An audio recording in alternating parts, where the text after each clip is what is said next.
sejam bem-vindos a mais um áudio aqui para o canal. E hoje nós teremos os 2 últimos capítulos do livro Sentindo na Própria Pele. Eu espero que vocês tenham gostado do livro. Também quero agradecer a cada um de vocês pelo apoio ao canal. Como sempre digo, o apoio de vocês é essencial para que o canal cresça, fazendo assim com que esse conteúdo vá mais longe. Dados os recados, vamos para os últimos capítulos do livro. Capítulo 37. Longe dali, Basílio não se conformava. Depois que fora expulso da casa de Licurgo, partira em viagem de volta ao Rio de Janeiro e estava a andar pelas ruas quando fora avistado pela bela e jovem Constância. Ao vê-lo, ela exclamou: "Ora, ora, se não é o senhor Basílio quem anda perdido pelas ruas da corte. O que faz aqui? Por acaso não conseguiu conquistar o seu amor?" "Constância, é um prazer revê-la." "Sim, creio que sim. Mas você ainda não me contou o que foi que houve. Desistiu de casar-se com Camila?" Constância pôde perceber um brilho de intenso ódio nos olhos de Basílio, que respondeu entre dentes: "Não creio que isso lhe interesse." "Engano seu. Interessa-me e muito. E posso saber por quê?" "Digamos que talvez agora tenhamos algum interesse em comum." "Que interesse?" "Não sei se você sabe, mas também fui expulsa daquela casa." "Ouvi falar." "E tudo por causa daquela esnobe da Aline. Como a odeio." "Pelo visto, temos mesmo muito em comum," ironizou Basílio. "Sem dúvida. E o que pensa que podemos fazer com tanta afinidade?" Deixe-me ver. Lamentarmos juntos a perda de nossos amados?" Ela soltou uma gargalhada e acrescentou: "Não, meu caro, não sou dada a lamúrias, mas a vinganças." Os olhos de Basílio brilharam novamente e ele indagou: "Em que está pensando?" "Você tem coragem?" "Coragem para quê?" "Diga-me apenas se tem coragem." "Sim, creio que sim." "Então, meu amigo, penso que poderemos unir nossas forças." "O que quer dizer com isso?" "Tenho um plano, mas precisa ser executado em breve. O casamento de Aline e Cirilo é depois de amanhã e não podemos perder tempo. Com sua ajuda, tenho certeza de que conseguiremos." Constância expôs em breves linhas seu plano para acabar com Aline e Cirilo, e Basílio ficou satisfeito. A ideia era diabólica e parecia perfeita. "Agora preciso ir", finalizou ela. "Meus pais já partiram para o casamento e eu fiquei aqui, com a desculpa de que não me sinto bem. A oportunidade é ótima." Constância e Basílio se despediram e no dia seguinte se reencontraram. A viagem seria longa e cansativa, principalmente para Constância, acostumada ao conforto das carruagens de luxo. No entanto, precisavam chegar rápido e sem serem vistos, e só conseguiriam isso cavalgando, tomando atalhos e caminhos marginais, por onde seria impossível uma carruagem trafegar. Mas o ódio lhe daria forças para suportar os incômodos, e ainda que chegasse exausta e doida, se seu plano desse certo, tudo valeria a pena. Finalmente chegara o dia do casamento. Faltando apenas 3 horas para a cerimônia, Aline procurou o pai, que já a aguardava em seu gabinete particular. Ela bateu à porta e entrou, sentando-se bem em frente a ele. Licurgo olhou-a com afeição. Abriu a gaveta e sacou uma pasta de couro. Abriu-a, apanhou um pedaço de papel, leu e estendeu para Aline, que o pegou ansiosa. Eram os papéis de Tonha, e ela era oficialmente propriedade sua. Aline, com lágrimas nos olhos, encarou o pai e e falou a voz embargada de emoção. Obrigada, papai. Foi o melhor presente que pude receber. Há muitos anos, minha filha, dei-lhe Tonha de presente em seu aniversário. Hoje volto a presenteá-la e espero que saiba o que fazer. Ela não disse mais nada e saiu. Na hora do casamento, Aline entrou na igreja, esplêndida, feito uma rainha. Cirilo se emocionara ao vê-la entrar. Parecia que já havia passado por aquilo antes, que já a havia visto, linda, feito um anjo, toda vestida de branco e entrando na igreja. Licurgo, conduzindo-a pelo braço, estava orgulhoso, e Palmira não conseguia parar de chorar. Terminada a cerimônia, os noivos partiram para a fazenda São Jerônimo, onde lauto banquete os aguardava seguidos de fabuloso baile. Aline e Cirilo, abraçados, eram a imagem da felicidade, e até Tonha não conseguia esconder o contentamento, não só por ver feliz a amiga, como também por saber que em breve ela e Inácio também poderiam ficar juntos. Após a festa, Aline partiu em companhia de Cirilo, rumo à fazenda Ouro Velho.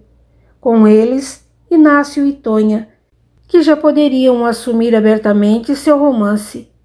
Os 4 pernoitaram na fazenda e no dia seguinte, bem cedo, partiriam rumo ao Rio de Janeiro, e dali Aline e Cirilo seguiriam para a Europa. Tonha e Inácio não iriam com eles, mas ficariam à sua espera na corte, quando então Aline providenciaria a alforria de Tonha. Ao chegarem, Aline e Cirilo se despediram e foram para o quarto, na ala sul da casa, suntuosamente preparado para a noite de núpcias. Os dois estavam felizes, amavam-se muito e poderiam concretizar o amor que os unia desde muitas vidas atrás. Tonha alojou-se em outro quarto, perto dos aposentos do casal, e Inácio foi sozinho para o seu, que ficava do outro lado do casarão, na ala norte. Do lado de fora, Constância e Basílio já os aguardavam. Logo que os avistaram, o sangue começou a ferver, e ambos tiveram que se conter, a fim de não colocarem tudo a perder, saltando sobre os inimigos em furiosa investida. A custo se contiveram e puseram-se a observar, esperando pacientemente até que todos estivessem dormindo. Em dado momento se separaram, e Basílio saiu a conferir as janelas para ver se ainda havia lampiões acesos nos quartos. Ao voltar, Constância indagou ansiosa. E então? Inácio ainda está acordado, vi luz em seu quarto. Tem certeza de que não está com Tonha? Certeza absoluta. E Aline e Cirilo? Será que não imagina? Constância mordeu os lábios. Sabia o que estava fazendo, e um ódio surdo começou a crescer dentro dela. Os dois se amavam, apesar de tudo, enquanto ela fora condenada ao ostracismo por sua própria gente. Mas aquilo não ficaria assim. Ao menos Inácio e Tonha não estavam juntos. Era só o que faltava, uma noite de amor antes de morrer. Inácio, porém, lampião aceso, não conseguia dormir. Por mais que tentasse, não conseguia parar de pensar em Tonha. Ela estava tão perto. Que mal faria se amassem? O amor que ele sentia por ela era verdadeiro e puro, e tinha certeza de que ela lhe correspondia nesse sentimento. Tentou ler um livro de medicina, mas isso só serviu para atiçá-lo ainda mais. Passados alguns minutos, decidiu. Iria ao quarto de Tonha. Se ela o mandasse embora, ele sairia sem mágoa alguma. Mas se ela não o repelisse... Coração aos pulos, abriu a porta e seguiu pelo corredor escuro. Na pressa, nem se lembrara de pegar o lampião, que ficou esquecido sobre a mesinha. Ao chegar à porta do quarto de Tonha, bateu. Pouco depois, escutou uma voz abafada vindo de seu interior. Quem é? Sou eu, Inácio. murmurou ele. Tonha abriu e perguntou: aconteceu alguma coisa? Ele não respondeu. Tomou-a nos braços e depositou em seus lábios longo e apaixonado beijo, que ela correspondeu com doçura. Em seguida, ergueu-a delicadamente no colo, conduzindo-a para o interior do quarto, e ela começou a chorar de mansinho. — Por que chora, meu amor? Indagou com ternura. — Tenho medo. Não sei se isso é certo. Mas nós nos amamos. Que mal pode existir no amor? Ela não respondeu e aconchegou-se a ele. Gentilmente, ele a levou para a cama e ela, serenamente, entregou-se a ele. Consumado seu amor, os dois permaneceram ali, abraçados, sentindo no coração o coração do outro a dar o compasso do seu próprio. Estavam felizes, sim, amavam-se muito, e tudo o que fosse fruto do amor sincero não poderia ser errado. Depois, cansados, acabaram por adormecer, um no braço do outro, até que o óleo do lampião do quarto de Inácio se apagou, servindo como um sinal para Constância e Basílio. Inácio dorme, alertou Basílio, que saíra em nova ronda. Seu lampião acabou de apagar. Esperemos um pouco mais. Não quero que ele acorde e estrague tudo. O que é? Vai recuar agora, é? Acovardou-se? Não é isso. É que temo por Inácio. Não quero que nada de mal lhe aconteça. Sossegue, menina. O quarto dele fica no outro extremo da casa e o fogo não chegará lá. Tem certeza? Tenho. Só atearemos fogo no quarto de Cirilo e no de Tonha. Não se preocupe. Mas o fogo se alastra. Deixe de bobagens, Constância. O plano é perfeito. Já disse que o quarto de Inácio fica muito longe do de Cirilo. Até que o fogo chegue lá, todos já terão despertado. Pena que será tarde demais, acrescentou, soltando tenebrosa gargalhada. Constância e Basílio ficaram aguardando por cerca de 1 hora ainda, até se certificarem de que todos dormiam. Por volta das 3 horas da madrugada, resolveram agir.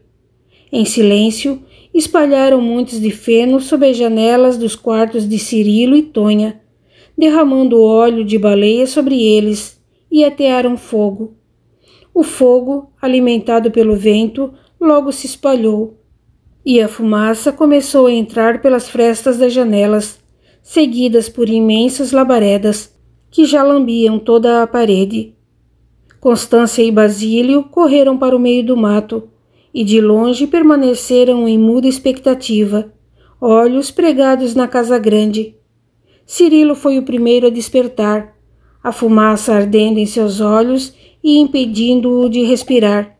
Rapidamente despertou Aline, que começou a tossir, já meio sufocada. Sem dizer nada, tentaram correr para a porta, mas a quantidade de fumaça no quarto era tanta que eles mal podiam enxergar a saída.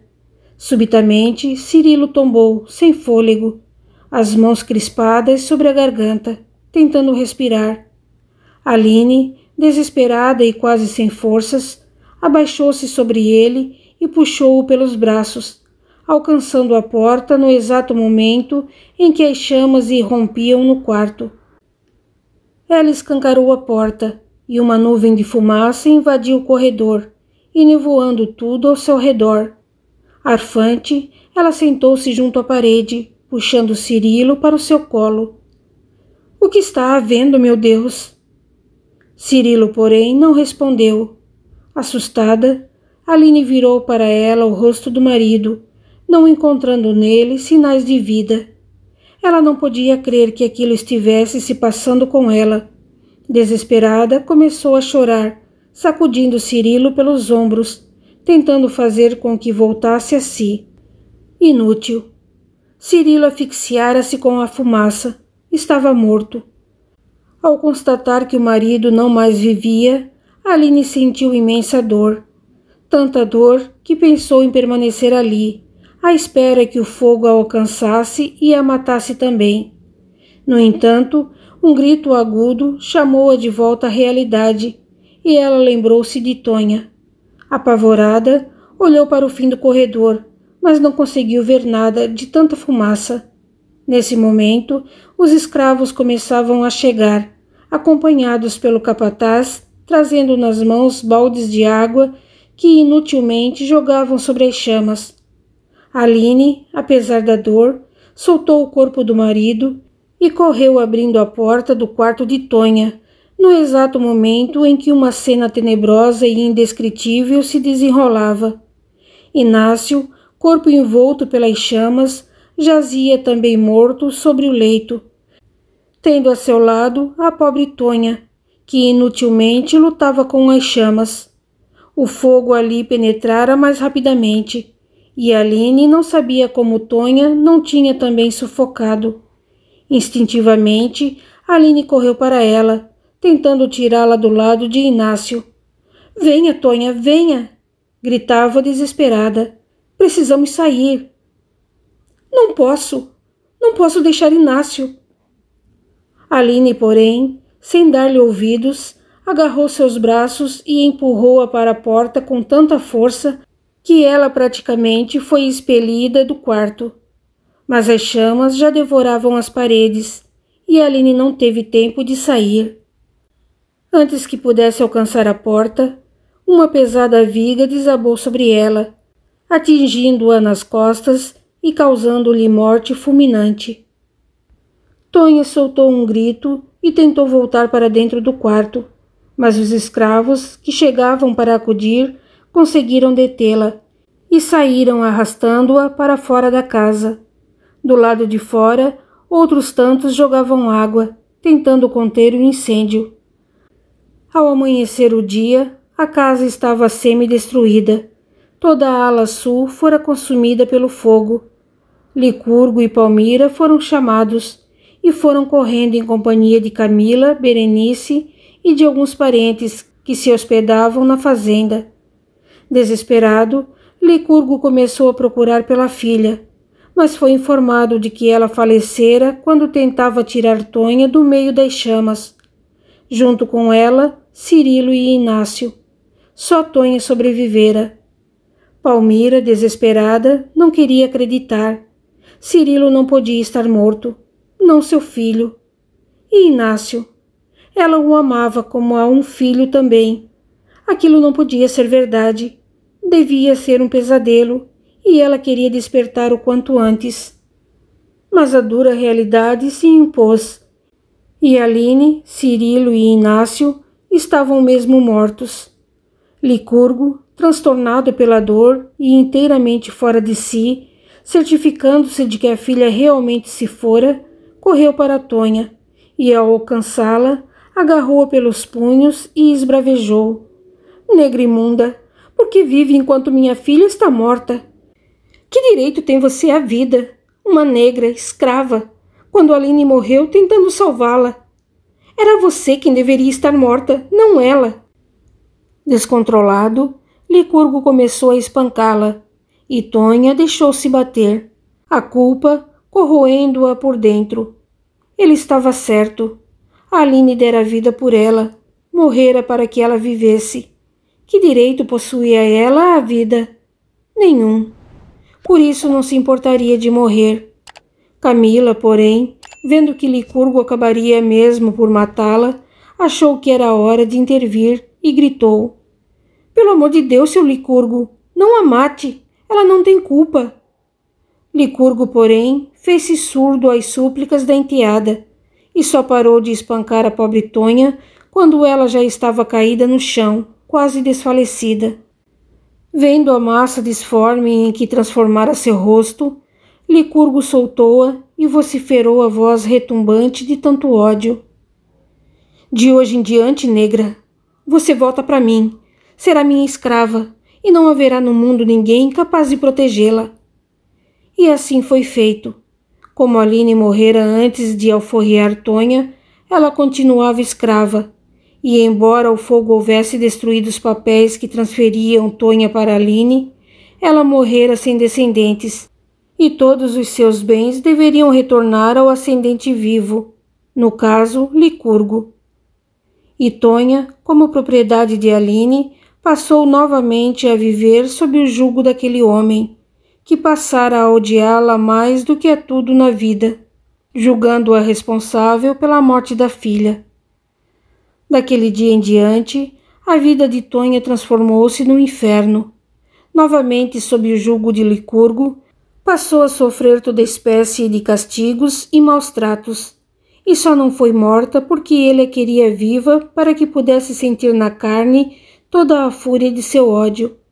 De sua união com Inácio naquela noite, Tonha concebera uma criança, um inocente, que talvez em razão das inúmeras chibatadas e privações, terminara por nascer sem vida.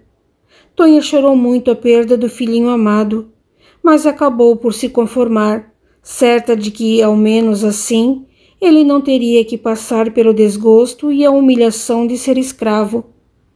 Mas Licurgo, no fundo, sabia que Tonha não era culpada pela morte de Aline.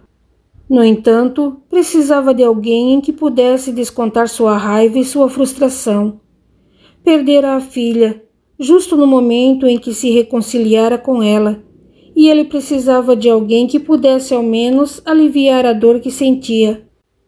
Até que numa noite, pouco antes de Tonha dar à luz o natimorto, Licurgo sonhou com Aline. Em seu sonho, ela vinha toda vestida de cor-de-rosa, irradiando amor, e lhe dizia: "Por favor, papai, deixe Tonha em paz. Ela não é culpada. Foi o destino. Não me faça sofrer, papai, por favor. Não é culpada, não é culpada." Licurgo acordou suando frio. O que significava aquilo? Fora um sonho, ele sabia, mas parecera tão real. No dia seguinte tivera o mesmo sonho, e no outro também. Licurgo ficou cismado. Será que o espírito da filha havia voltado para cobrar-lhe alguma coisa? Afinal, não prometera a ele que não perseguiria mais a escrava? Pensando nisso, ele achou que Aline, se estivesse viva, ficaria extremamente infeliz vendo a infelicidade de Tonha, e acabou por convencer-se. Dali em diante, não pretendia mais maltratar a negra, e ficou imaginando um jeito de trazê-la de volta para dentro de casa. Contudo, havia ainda um problema. Palmira também perdera um filho e um sobrinho, e não podia perdoar Tonha. Julgava-a a única responsável por aquele incêndio nefasto, e só não a mandara para a morte porque Licurgo não consentira. Mas o destino estava do lado de Tonha. Pela mesma época do nascimento de seu filho, Palmira deu à luz a 2 meninos, e a escrava com quem contavam para amamentá-los acabara morrendo após um parto difícil. Palmira não tinha leite, e, embora a contragosto, teve que aceitar o leite de Tonha, ou seus pequenos morreriam de fome. Desde então, ela voltou a residir na casa grande, e foi para os meninos como uma segunda mãe. A chegada dos gêmeos serviu para levar um pouco de luz àquelas almas tão castigadas pela vida, e foi só então que um pouco da antiga alegria voltou a entrar naquele lar. Capítulo 38. Foi assim que tudo se passou, concluiu Tonha, olhando com olhos ainda úmidos para Clarice e Luciano. "Ó, vó Tonha, que história mais triste!" falou Clarice em lágrimas. "Sim, minha filha, muito triste. Entretanto, tudo aconteceu conforme tinha que ser. Deus é sábio, e sua sabedoria não permite que nada aconteça em desacordo com suas leis." "Mas", interrompeu Luciano, "e Basílio e Constância? O que foi feito deles?" "Somente muitos anos mais tarde foi que descobrimos que eles é que haviam sido responsáveis pelo incêndio." "Ficaram impunes?" "Não existe punição maior do que nossa própria consciência, que é implacável no julgamento que faz de nossas atitudes." É verdade, concordou Clarissa. Bom, meninos, agora gostaria de descansar. Relembrar esses tristes acontecimentos deixou-me muito cansada. Luciano e Clarissa se retiraram, e Tonha pousou a cabeça no travesseiro e chorou. Sentia saudades de Aline e gostaria de reencontrá-la. Embora houvesse sonhado com ela algumas vezes, ansiava por ir ao seu encontro e ao encontro de Inácio. Ela estava tão cansada que logo adormeceu e ouviu uma voz suave chamando-a pelo nome. Ela virou o rosto na direção daquela voz e exclamou: Aline, que bom que veio.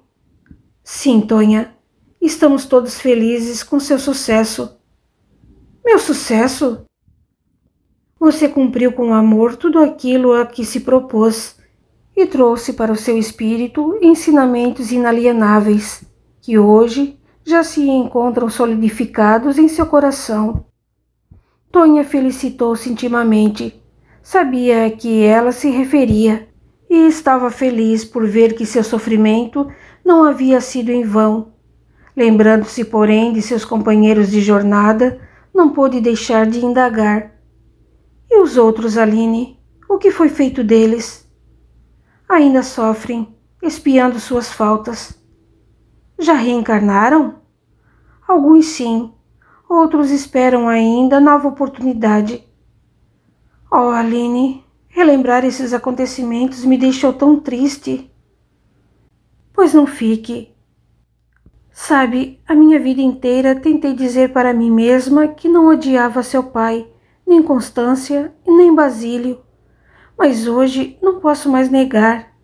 Eu os odiei muito por tudo o que fizeram a você, a Cirilo, a Inácio e a mim.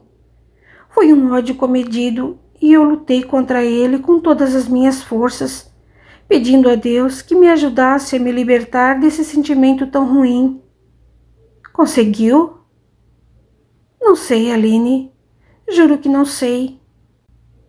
Tonha, meu pai, Constância e Basílio só fizeram aquilo que suas mentes, ainda pequeninas e ignorantes, puderam alcançar. Infelizmente, eram ainda espíritos muito infantis e não tinham verdadeiro conhecimento das leis divinas. Mas agora, se tudo correr bem, penso que acabarão por resgatar seus erros, perdoando-se a si mesmos e a seus irmãos. Mas o que será que fizeram? E o que será que fizemos para merecer tanto sofrimento? Quando Tito e eu, na época Agnes, éramos jovens, conheci um rapaz de nome Augusto, que quis desposar-me. O rapaz, porém, não tinha posses, e meus pais não consentiram no casamento. Além disso, eu também não estava interessada, pois meu coração já estava preso ao de Tito. Augusto, porém, não se conformou, não porque me amasse, mas porque estava interessado na fortuna de minha família, e preparou uma emboscada para Tito. Este, porém, percebendo a cilada, conseguiu atirar primeiro e acertou o rival na perna, pois não queria matá-lo.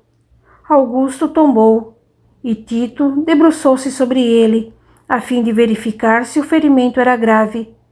Foi quando Augusto sacou de uma faca e tentou apunhalá-lo. Travou-se então furiosa luta, até que Tito acabou por matar o pobre Augusto. Meu Deus! E Augusto era Basílio? Sim, mas foi legítima defesa e foi Basílio mesmo quem provocou. O coração guarda ressentimentos que sobrevivem por séculos. E como não conseguimos enxergar que somos nós mesmos que provocamos o mal de que somos vítimas, costumamos nos julgar injustiçados e infelizes, e nos julgamos com o direito de nos vingar de nossos semelhantes. Mas e Tito? Tito, apesar de tudo, não pôde se perdoar. Nunca matara ninguém, e mesmo sabendo que agir em legítima defesa, tirar a vida de outro ser humano. Um ser humano que, segundo o julgamento de todos, não merecia viver, mas ainda assim, um ser humano. Com isso, deixou-se dominar pela tristeza e foi se isolando do mundo, e acabou morrendo tísico, jovem ainda. Meu Deus! E por que Basílio se juntou a Constância? Por afinidade.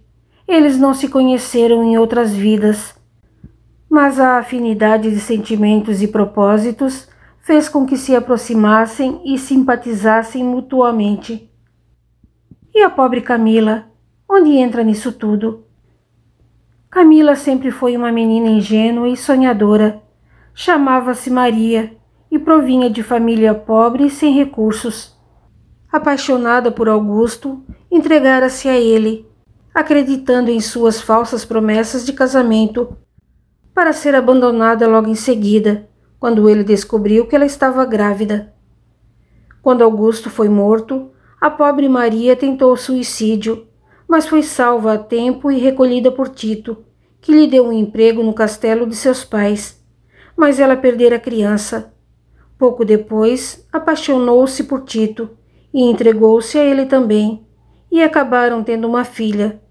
Maria, porém, com o organismo já comprometido pela tentativa de suicídio, não resistiu e faleceu no parto, deixando a pobre e atormentada Anastácia aos cuidados de Tito e sua jovem esposa.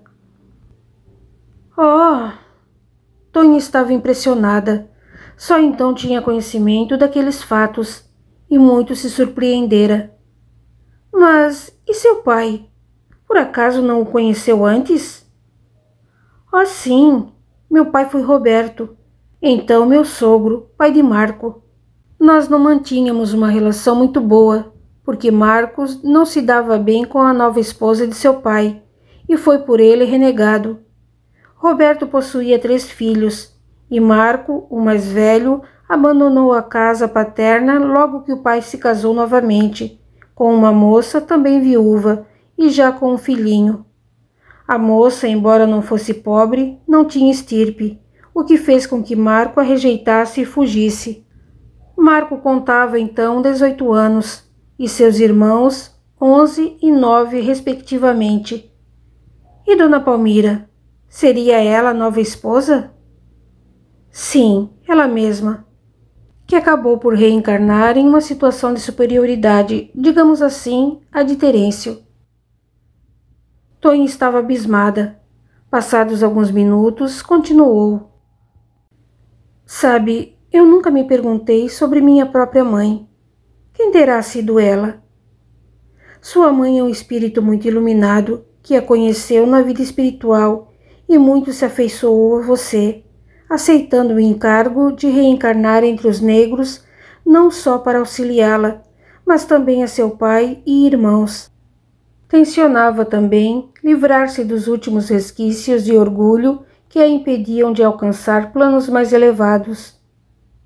E conseguiu? Nesse momento, uma luz branca irradiou sobre o quarto de Tonha, e a figura de Adalim, aos poucos, foi se delineando nas brumas. Mãe! Exclamou Tonha com alegria. Há quanto tempo? E Adalim se aproximou de Tonha e sentou-se na beira da cama, pousando-lhe a cabeça em seu colo e acariciando seus cabelos brancos. Vim buscá-la, falou Adalim com ternura. É chegada sua hora de partir. Graças a Deus, bradou Tonha com emoção. Deus ouviu as minhas preces. Sim, Deus jamais se esquece daqueles que sempre se lembram dele. Mas não é só. Há mais alguém aqui que veio para dar-lhe as boas-vindas em sua nova vida. E Adalim estendeu os braços e apontou para um canto do quarto. Aos poucos, a figura de um homem foi se delineando na semi-escuridão. E Tonha viu Inácio, jovem e robusto como antes. Imediatamente, ela se levantou e correu para ele, atirando-se em seus braços.